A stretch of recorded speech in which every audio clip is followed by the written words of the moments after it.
This is Steve Robbins. Welcome to the Get It Done Guys, quick and dirty tips to work less and do more. Today, we'll be talking about perfectionism.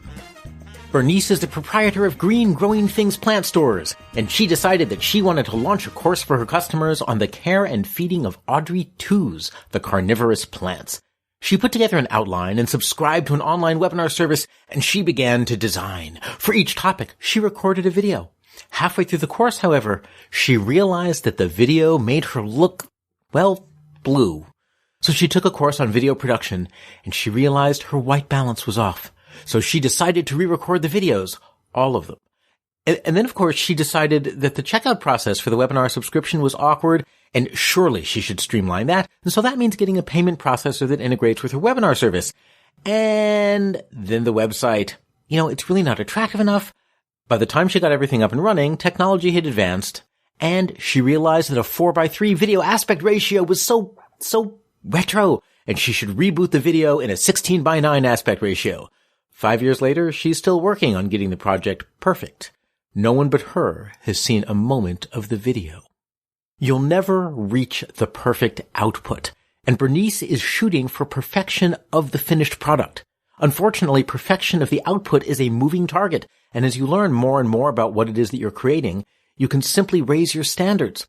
Back before vacuum cleaners, the perfectly clean floors basically meant floors that you could eat off of and only get 1 or 2 mouthfuls of dirt. But once vacuum cleaners came on the scene, standards changed. A perfect floor now became one that you could eat off of with only 1 mouthful of dirt. And as vacuum technology improved, eventually no dirt. And now perfection even includes antibacterial scrubs and whiteners and color brighteners and all kinds of things. Outcome perfection is a moving target. Perfection, my dear perfectionist friends, of whom I'm one, is in the process. Because that's what you can perfect. You can perfect the process. First off, expand your definition of perfection to include a time period. So instead of the best outcome you could possibly produce, shoot for the best outcome you can produce by a specific date. Bernice's definition of perfection does not need to be a course shot in Technicolor. It does, however, need to be the best course that she can create and still deliver by the time the store has their spring sale. There's always a version 2. Furthermore, after the spring sale will be a summer sale, and then a fall sale, and then a winter sale, and then another spring sale. When we're approaching a deadline, it always seems like that deadline is the date when, we'll drop dead if we miss it. But actually, that rarely happens, and if it does, we won't care that we missed the deadline because we'll be dead, or zombified. And if we don't drop dead, then we're still alive, and we can work on the next version of our product at that point. Yes, I did just say the next version. Bernice can produce a quick and dirty series of videos now, and then produce higher quality versions over time once those are out in the field. In fact, if she notices that out of her 12 video series, only the videos on Audrey 2 tentacle care are getting many views, she might only have to produce that one video up to the professional standards that she wants. The perfect process learns.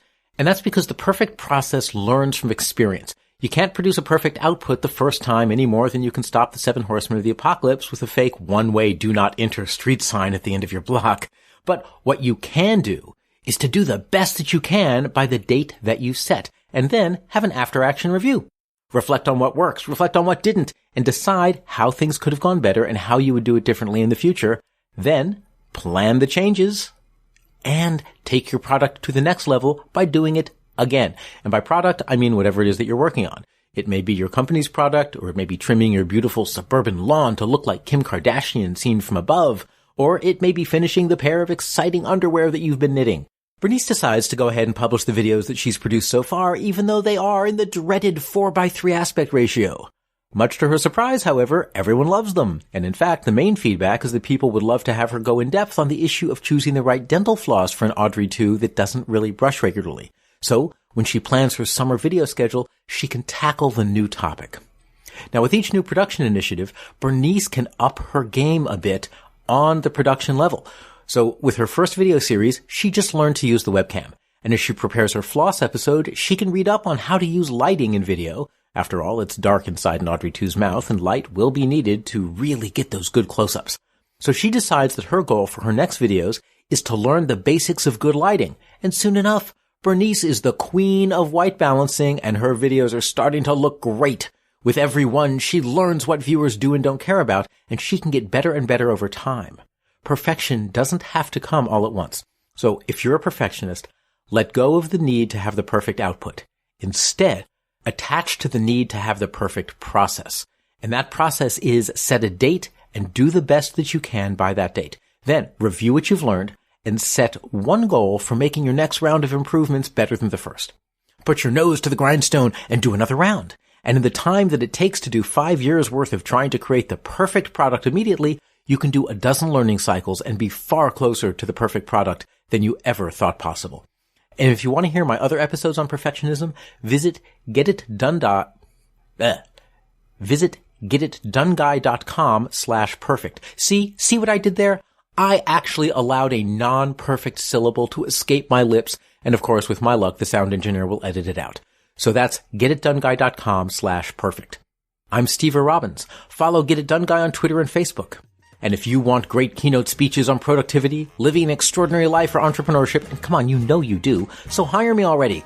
Find me at steverobbins.com or join my personal mailing list by texting Get It Done to 33444, and you'll get a free copy of my secret book chapter on how to build relationships that help you succeed. By the way, if you enjoy the podcast, also consider leaving an honest review on iTunes at itunes.com/getitdoneguy. Reviews really help a lot, and if you didn't enjoy the podcast, well, then leave a dishonest review on iTunes and say that you did. Thanks. Work less, do more, and have a great life.